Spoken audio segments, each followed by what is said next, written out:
Ето в какво състояние пристигна Volkswagen Golf 7 2013 година, 2000 кубика, TDI, 150 конски сили, 4x4. Автомобилът е почистен и се вижда, че предния капак, предната броня, фаровете са в добро състояние. Джантите също, както и цялата дясна страница на автомобила. Отзад заден капак, задна броня, стопове също са в много добро състояние, както и цялата лява страница. Ето го и отдолу автомобилът, без каквито и да е било сериозни ръжди. Са налични DPF-ът и катализаторът. Вътре е Highline изпълнение, има прибиране на огледалата, както и подгрев. Кората е в добро състояние. Шофьорската седалка има една забележка, ето тук, което ще бъде поправена.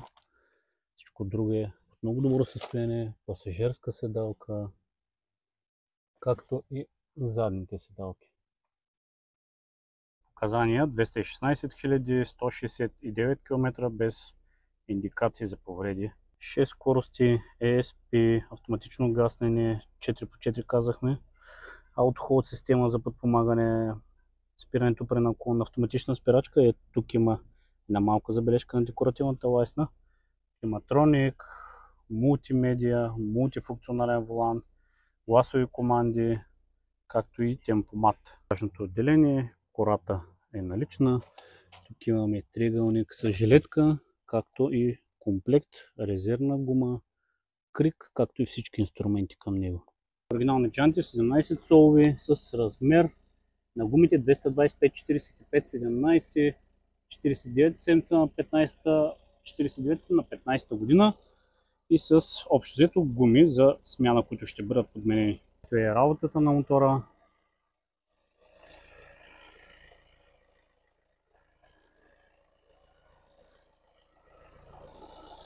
Като ангренаж е сменен на 192 000 км 23 година. Пълна сервизна история, като е само един ключ. 25-та година, 214 000 км е последното обслужване на автомобила. Са налични всички сервизи от закупуването.